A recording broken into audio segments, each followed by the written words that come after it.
G'day there guys, Marky here, and welcome back to another episode of r/relationship advice. You are perfect just the way you are. And with that said, I want you to sit back, relax, chuck a prawn to the barbie, and let's get right into it.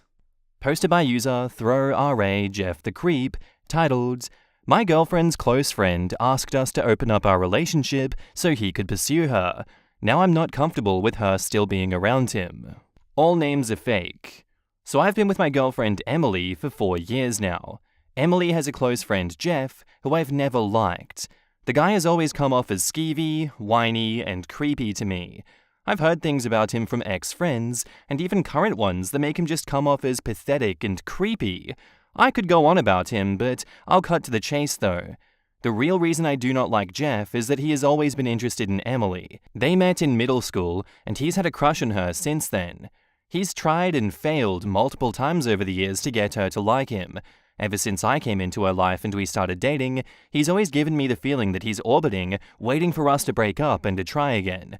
He's backed off romantically though, and hasn't tried anything for the 4 years we've been together. Jeff has been a sore topic for me and Emily. Even though I don't like him, she and her friends do. I've made it clear to her that I don't like him, but I've never interfered with her friendship with him because I've always trusted her when she tells me that she feels nothing romantically for him. This all changed last week. Jeff's own romantic life can only be described as unusual. From what I know, mostly one-night stands and third-wheel scenarios. He's openly poly, and I've heard far too much about it from him. Not the lifestyle for me, but whatever suits you. What got to me though was how he would talk about it to the people in monogamous relationships in his friend group, pitching it as if he was trying to sell them on it for other reasons. Last week, Emily and I tagged along with her friends for an outing. We ended up at a dive late at night for drinks, and Jeff tagged along with the two of us.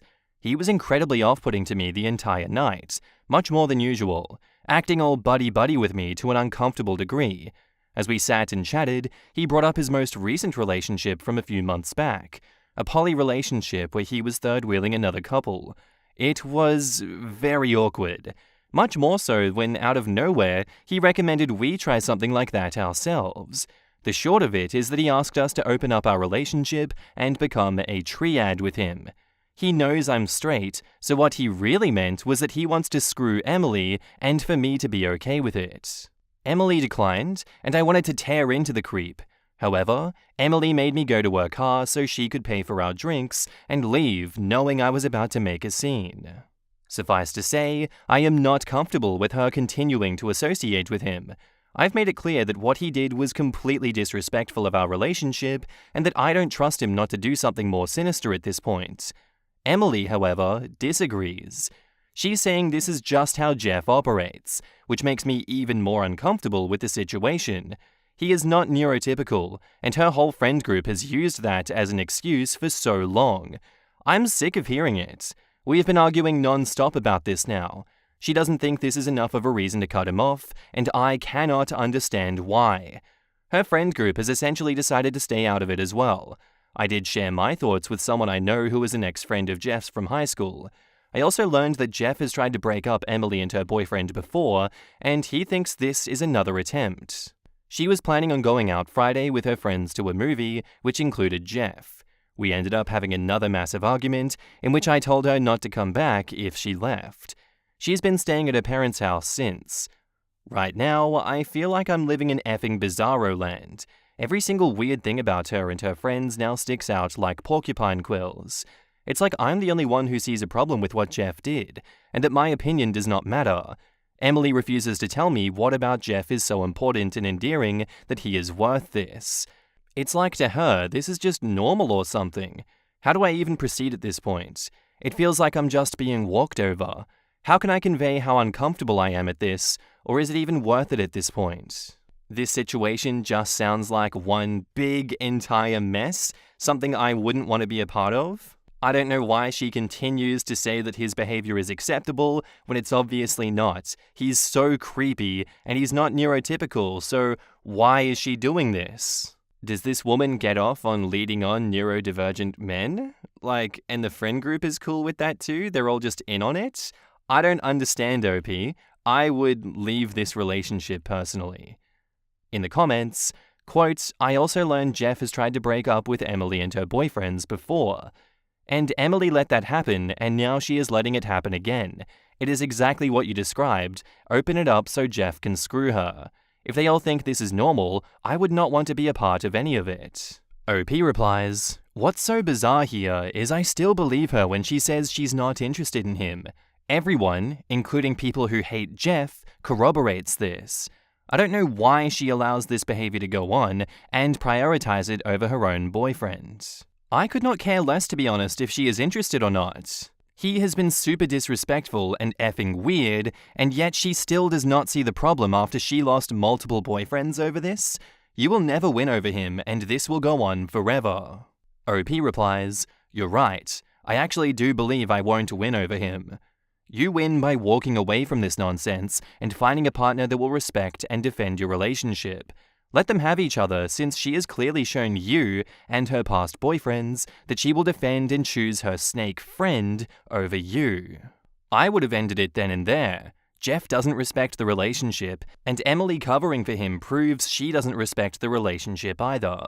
OP replies, "That's exactly what I felt like over the past few days, that she herself is showing no respect to us at all. It doesn't help that she's trying to make me think it's normal. I should just walk away." OP, I'm going to tell you this from a woman's perspective.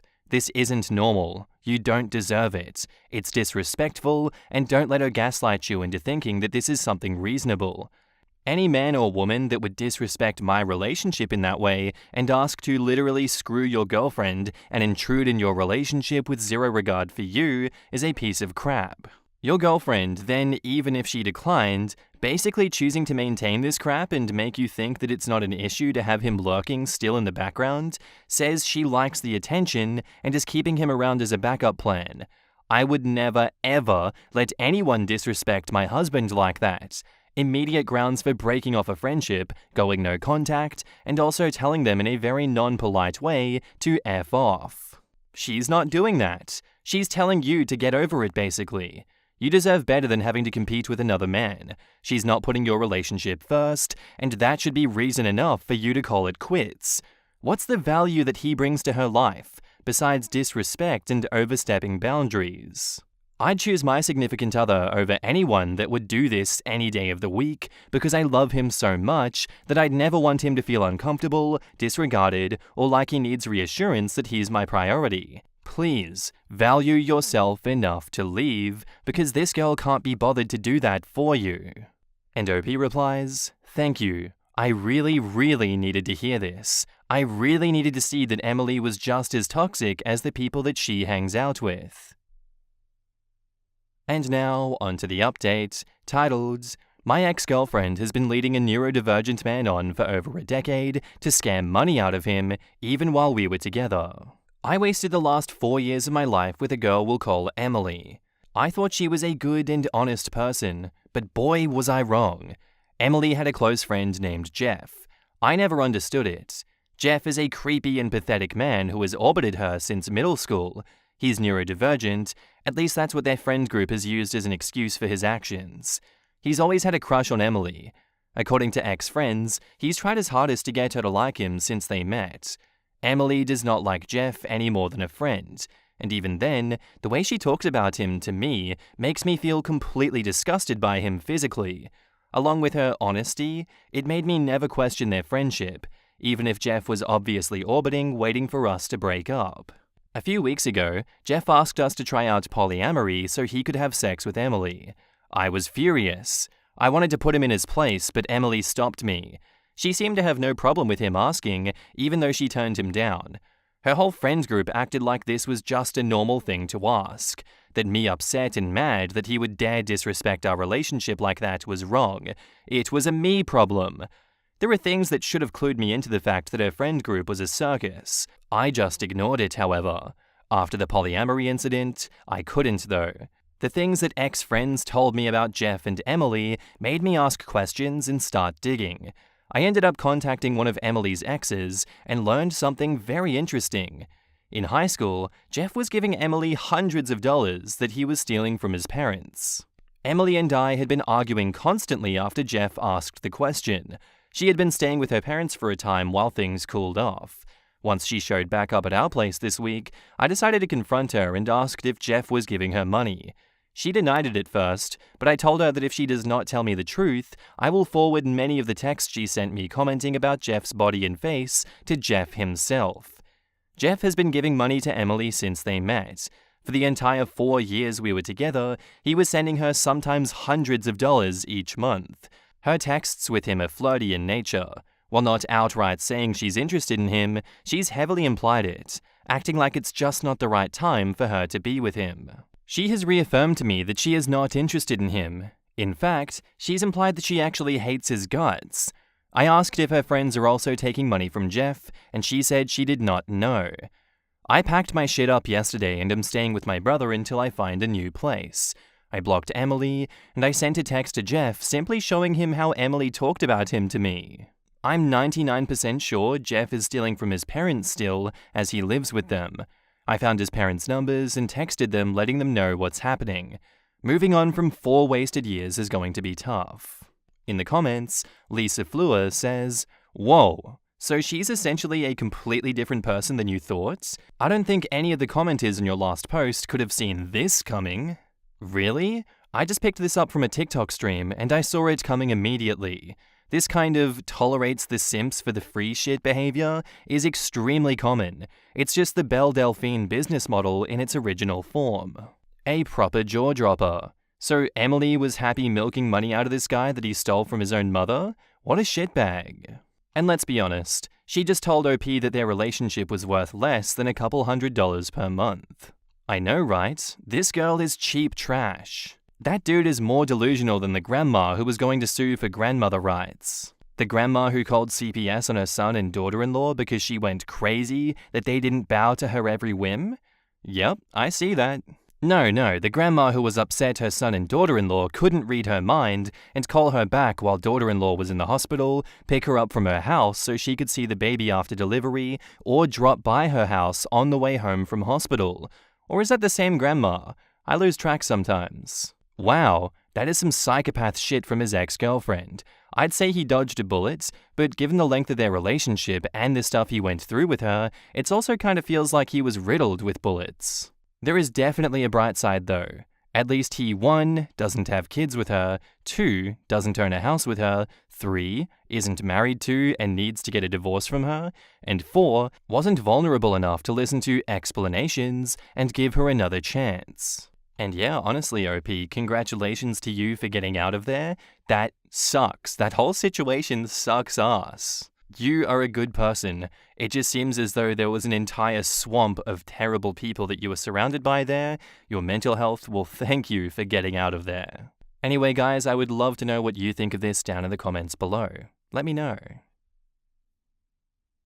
Our next post is by user ChattyCathy87, titled, "Bestie's divorce causing issues in my marriage." My 40 female, best friend 38 female, is going through a divorce with her husband 44 male. We'll call them Alice and Ken. My husband 37 male and I have been together for 10 years and have always been close with Ken and Alice.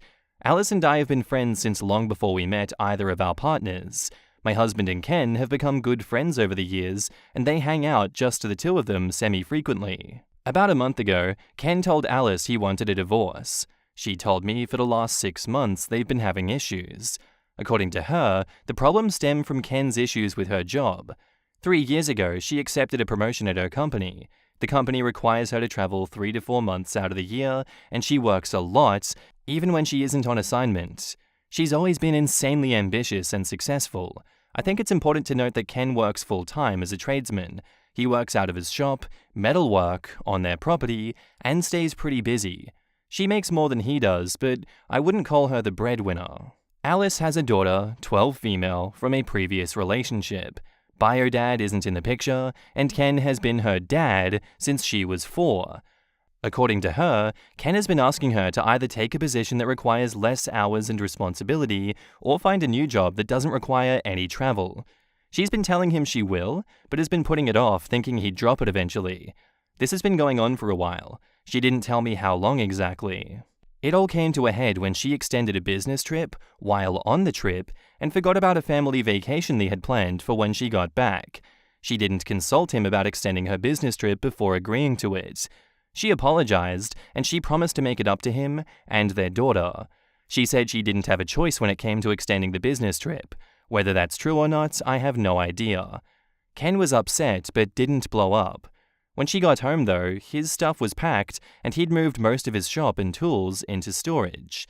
He hadn't told her any of this, and was acting like everything was fine till this point. She called me and was crushed. She kept saying, "I didn't think he'd do it," over and over. What was at first sadness on her end quickly became resentment and anger when Ken made it clear that there was no getting back together. Ken and my husband were in contact during this whole ordeal. Husband knew they were having issues, but didn't know the extent of it till after Ken left Alice. Ken told my husband that Alice had been checked out of the relationship ever since she took the new position. They don't do anything as a family anymore. Alice doesn't make time for them to talk when she travels. I guess he asked her for some nudes and sexy dirty talk a few times, and she rejected him, but had time to go out with co-workers. They don't have sex anymore. He had voiced these issues numerous times, and she blew him off, according to Ken. Everything became much worse after a particular incident that is hard to even type without cringing. Ken and Alice had been separated for about 3 weeks. Their daughter was bouncing back and forth between Ken's apartment and their old home that Alice was staying in. It was Ken's weekend with their daughter. He brings her back on Sunday evenings. Well, Alice went on a bender and literally forgot what day it was. She was so effed up. This is not like her. She thought it was Saturday, but it was Sunday. Ken shows up with their daughter and walks in on a shit show. Alice had 2 younger men there. They were drunk and in the hot tub. They weren't in the act, but it was clear what was going on. She started freaking out, calling Ken names, screaming that it wasn't Sunday yet. Ken kept their daughter in his truck so she didn't see the worst of it. They left, and the next day she had no idea what had happened. She had texted Ken horrible things while she was effed up. I only saw them because Ken sent my husband screenshots. I won't say word for word what they said, but it was really personal shit. Since this, Ken is going nuclear. He wants the house, he wants custody, he adopted their daughter long ago. He wants child support, he is taking her to the cleaners, as they say. I know this isn't Alice. She's going through shit. She needs friends right now, and I'm literally all she has. Her own daughter would rather stay with Ken. I am not going to cut my best friend out over this. The issue? My husband wants me to cut her out. He said some really terrible things about her. He's called her a shitty mother. I know she loves her daughter. He's called her self-absorbed effing bitch. He says he doesn't want me getting sucked into her drama and behavior. When I insist she'll turn it around and she just needs help right now, he shuts it down, saying this is who she really is, and he doesn't know why I want to associate with people like her. I know a lot of this is just shit that Ken has told him, and he's defending his buddy. I'm not excusing her behavior, but I think it's unreasonable for him to want me to cut my best friend out. She asked me to go out with her a few times, and I went once without telling my husband because I knew what he'd say. I just wanted to talk to her in person. After I told him that we met up, he went ballistic and repeated that if I don't cut her out, we'd have issues too. Any advice navigating this would be appreciated. Edit. I made this post on lunch break, on mobile now, but the responses are overwhelming and eye-opening. I've seen recurring sentiment that I haven't said anything positive about Alice. I reread my post and realized you're correct. So I'll just say this. She wasn't always this way, and her behavior, drinking excessively, shrugging off family, work-obsessed, is relatively new. She used to be a good mother. We used to have fun family outings. Her and Ken were happy. When she took the promotion, all of that changed gradually until this shit show happened. Maybe I'm blinded to her behavior now because I knew once upon a time that she wasn't this person. I plan on talking to her tonight and having an intervention, and I will let my husband know. Thank you for your responses, the good and the bad. My advice, OP, is dump her. It's very obvious through her actions and yes, through your words on the post, that she's not the person that you thought she was. She has in fact changed. She has changed for the worse. She has said so much vile stuff and done so many vile things. The 2 younger men in the hot tub. Gross. It sounds like there is an insane age difference there, and if it's interns, work balance difference? Higher seniority taking advantage of younger interns? Disgusting. My advice is to support her where you can, but at a distance, OP. In the comments, Frodo No says, "This woman is your bestie, and you didn't say one good thing about her," which to me kind of shows that either you know deep down she's not a good person, or you don't really know her as well as you think you do. You state a few times that she doesn't give you full details as well, which is odd since you're besties. She even claimed, "I didn't think he'd do it." What do you think that means? She knew he had told her that they'd get divorced if she didn't change. She literally tried to deflect until he forgot about it. It's very obvious she cares about her career more than her family. Honestly, that vacation would have been the end for me too. What a horrible feeling for both the husband and daughter to know that she'd rather work than spend time with her family. Your husband is right to be concerned. You tried defending her in your post, but again, there is nothing redeeming that you said. If you truly insist on helping your friend, then you need to make sure your husband feels comfortable and safe. Ken has been saying things to your husband, yes, but they're probably not that far from the truth, even if she's embellishing. Again, your own bestie doesn't tell you everything, so it's very possible she's been banging younger dudes in the hot tub more often than you would think. My advice, if you want to keep your friend and not upset your family, is to get a little distance until it blows over. Don't introduce negativity in your relationship just because you want to help someone through theirs. Your family comes first. I also wonder if OP has ever really seen this other side of her best friend's conflicts. I had an old roommate who had a falling out with another roommate of ours, and she only showed me the texts that the other person sent to her, which were really nasty. She framed herself as a pure victim. Over time, I saw conflicts between her and people I actually knew, and realized, oh, she's the one getting nasty in every fight that she has, and other people are just responding in kind. She was eventually horrible to me too when I moved out. Some people are nice to you when they're getting their way, but ugly nightmares when they're not. And OP may be seeing this side of her friend for the first time because the other party is also a friend, so she can't spin things however she wants. I think you hit the nail on the head here, especially since OP even mentions her friend doesn't tell her the whole story. She's leaving things out that would cast her in a negative light, so is choosing to omit them rather than lie about it. It seems she doesn't know her as well as she thinks she does. I wouldn't want my partner to be friends with someone who is acting like your friend is. And Ken isn't taking her to the cleaners, he is doing what is best and safest for his daughter. She has known that she has no business raising a child in her current state. The whole time that you're sitting here defending this person who is being a complete piece of shit to her ex, your husband is probably worried that you don't see anything wrong with her behavior. I'm the opposite. I'd be concerned if my partner coldly dropped a longtime best friend while they were going through a crisis of personality. It makes sense that OP wants to help her friend get on a better path. They've shared decades of friendship, and OP can do so without endorsing Alice's behavior as right. You can't help or influence someone that you have no contact with. Presumably, Alice's current behavior is out of character for OP and her husband to have been friends with her for a decade or more. I don't know if Alice can redeem herself to everyone she's harmed, but I completely understand that OP wants to at least try. Edit, Alice is behaving like an addict, not just having a bad day. Perhaps OP will get fed up with Alice's self-destructive behavior and leave her also. But this sounds fresh for OP, and I don't blame her for trying to get through to Alice. And now, onto the update. It wouldn't let me post an update without mentioning the ages and relationships again, so the people involved are me and my husband, who are married for 10 years, my best friend Alice and her husband, who have been married for roughly 8 years. This is not a happy update. Alice and I made plans to get together on Saturday morning. I was going to get us coffee and help her with a few things around her house before she left for a business trip on Monday. My intention was to tell her that we, her family and mine, are worried about her, and that we all want to see her happy, but her behavior was worrying us.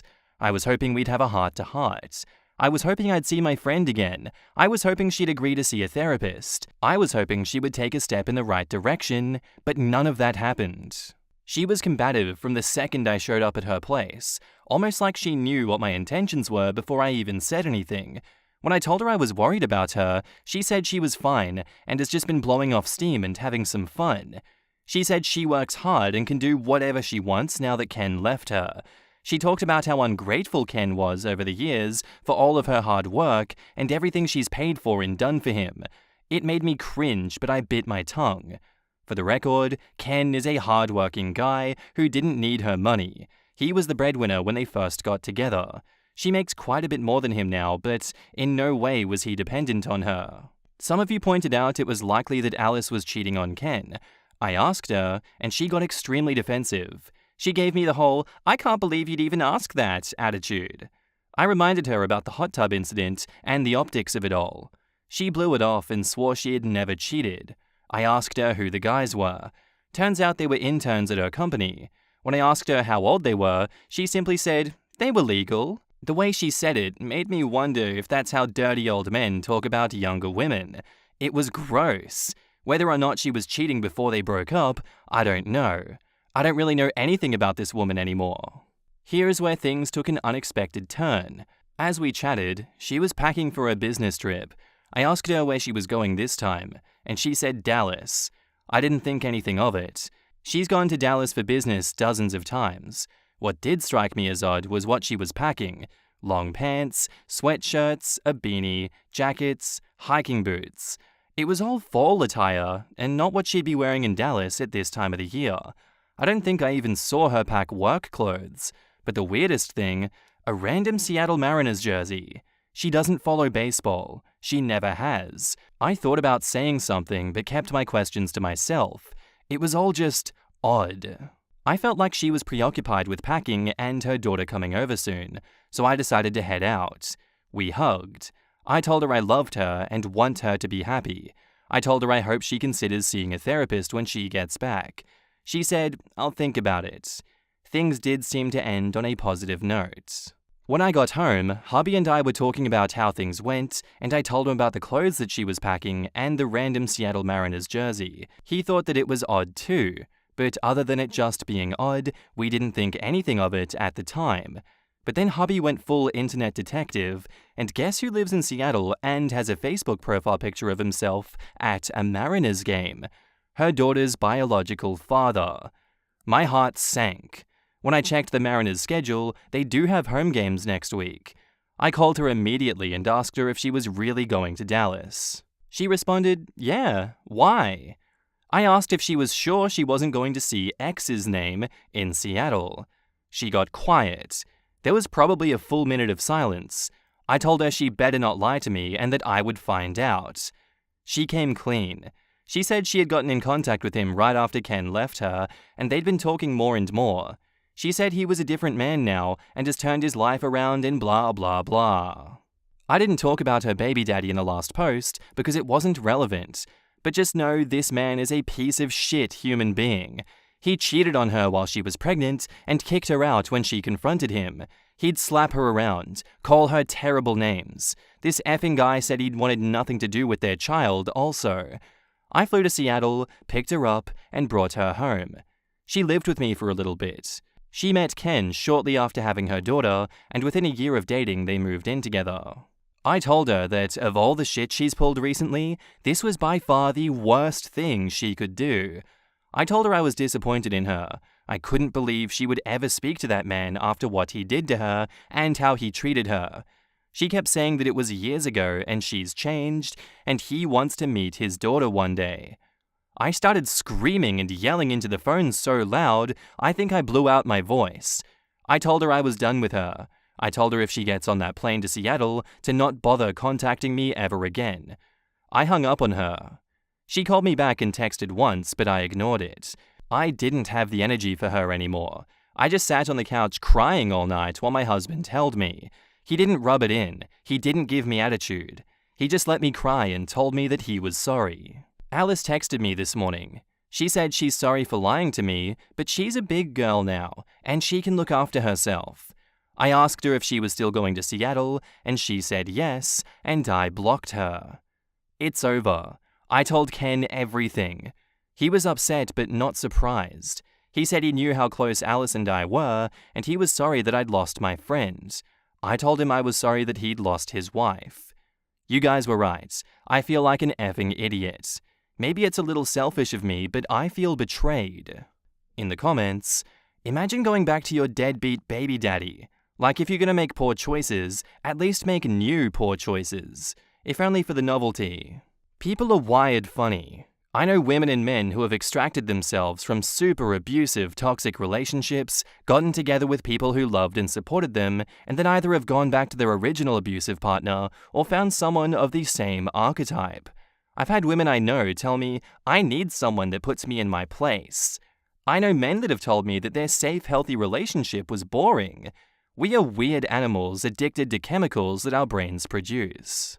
Recovering from abuse can be difficult, and that's the reason I always recommend therapy if possible. Unaddressed issues can take years to re-emerge, as they did here. Her radical decline suggests to me that she is likely a functioning alcoholic, quickly devolving into being a non-functional one, or there is also drug use involved as well.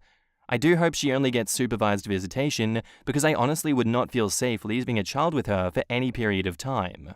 Whenever a cheater is caught, the first thing they want to know is how much you know, so they can tailor the lies. It's always about admitting to the absolute bare minimum they can confess that'll cover what you know. It was only one time. I can't believe I got pregnant from just one night. She's been cheating for a long time, and with people from her work as well as her ex. I doubt her extended business trip was anything but screwing the interns. And the trickle-truthing is so cowardly. Just be an adult and own up to what you've done. I understand why they do it, but it still makes me angry. I feel so bad for OP. I've had to cut people off after decades of friendship, and it's heartbreaking. Same for Ken. Sounds like he's a stand-up dude, but the worst is the poor daughter. I can't imagine being 12 and finding out that your mum would rather boink interns that are probably closer to your age than hers than hang out with her own child. Alice is a real piece of work. Alice is a sexual harassment lawsuit waiting to happen. The unbalanced power dynamics of a supervisor hosting young interns in their hot tub are staggering. Any HR professional worth their salt would be flipping the F out to fire Alice before those two guys wake up and realize how toxic and predatory she is and sue the company. Everything about this is just so sad. Giving up her daughter and Ken, who sounds like a gem of a man, throwing away a close friendship, threatening the security of her own career. Alice has gone insane to the point where she needs a medical evaluation, not just a mental one. That drastic of a 180 makes me wonder if there's something medical that's causing it. But if it's all just her, then good effing riddance. And I hope Ken gets full custody of their daughter. And that's where I'm going to end today's episode, guys. I do hope you enjoyed. If you did, let me know what you thought of it in the comments down below, and I'll see you in the next one. Bye.